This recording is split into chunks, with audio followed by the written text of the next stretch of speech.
టారిఫ్ల నుంచి ఇండియాకు మినహాయింపులు లేవని ప్రధాని నరేంద్ర మోదీకి తేల్చి చెప్పానని అమెరికా అధ్యక్షుడు డొనాల్డ్ ట్రంప్ తెలిపారు. ఈ అంశం మీద తనతో ఎవరూ వాదించడానికి వీల్లేదని పేర్కొన్నారు. తాను ప్రతిపాదించిన పరస్పర పన్నుల నుంచి భారత్ను మినహాయించే ప్రసక్తే లేదని తెలిపారు. ఫాక్స్ న్యూస్ టీవీ ఛానల్ కు ఇచ్చిన ఇంటర్వ్యూలో ట్రంప్ ఈ కీలక వ్యాఖ్యలు చేశారు. ఈ నెల 13వ తేదీన మోదీతో భేటీకి ముందు ట్రంప్ పరస్పర పన్నుల గురించి ప్రకటించిన సంగతి తెలిసిందే.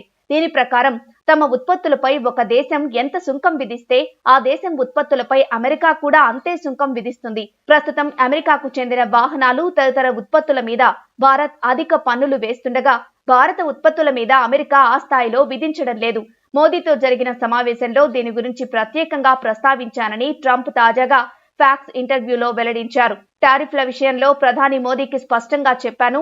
మరోసారి ఆలోచించాలని ఆయన కోరారు. కానీ మీరు మాపై ఎంత పన్ను వేస్తున్నారో మేం కూడా మీపై అంతే పన్ను వేస్తాం అని ఆయనకు తేల్చి చెప్పాను అంటూ వివరించారు. అలానే కొన్ని సంచలన కామెంట్స్ కూడా చేశారు ట్రంప్. భారత్ లో జరిగే ఎన్నికల్లో ఓటింగ్ శాతాన్ని పెంచడానికి $2.1 కోట్ల నిధుల్ని ఇటీవల అమెరికా నిలిపివేయడంపై స్పందిస్తూ భారత్ వద్ద బోలెడంత డబ్బు ఉంది. మనం ఆ దేశానికి $2.1 కోట్ల ఎందుకు ఇవ్వాలి? మన మీద అత్యధిక సుంకాలు విధించే దేశాల్లో భారత్ ఒకటి. అందువల్లే ఆ దేశ మార్కెట్లోకి దాదాపుగా వెళ్లలేకపోతున్నాం.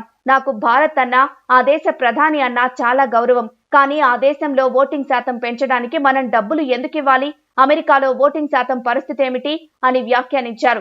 ఎలన్ మాస్క్ సారథ్యంలోని America department of government efficiency Bharat లో ఓటింగ్ శాతం పెంపుకు ఉద్దేశించిన $2.1 కోట్ల నిధులను ఇటీవల నిలిపివేసింది. ఈ నిర్ణయాన్ని ట్రంప్ తాజాగా మరోసారి సమర్థించారు. అలానే ఒక వివాదాస్పద కామెంట్ కూడా చేసి భారత్ లోని నేషనల్ మీడియాకు హెడ్లైన్స్ అయ్యారు. బైడెన్ ప్రభుత్వ హయాంలో ఇండియాకు ఆర్థిక సాయంపై ట్రంప్ తీవ్ర స్థాయిలో విమర్శించారు.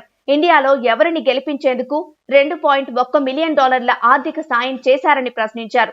ఇండియాలో ఓటింగ్ శాతం పెంచేందుకు ఓట్ల నిర్వహణకు యుఎస్ ఎయిడ్ నిధులు వెచ్చించారు. ఓటింగ్ శాతాన్ని ప్రభావితం చేసి ఎవరిని గెలిపించేందుకు ఆ నిధుల్ని పంపారని బైడెన్ కు సూటి ప్రశ్న వేశారు. అంతేకాదు ఆ డబ్బు వెనుక ఏదో మతలబు ఉంది. ఎవరినో గెలిపించేందుకు బైడెన్ ప్రభుత్వం ఈ చర్యకు పాల్పడింది. దీనిపై భారత ప్రభుత్వానికి సమాచారం ఇస్తామని ట్రంప్ సెన్సేషనల్ కామెంట్స్ చేశారు. ప్రస్తుతం ట్రంప్ వ్యాఖ్యలు భారత రాజకీయాల్లో చర్చనీయాంశమయ్యాయి.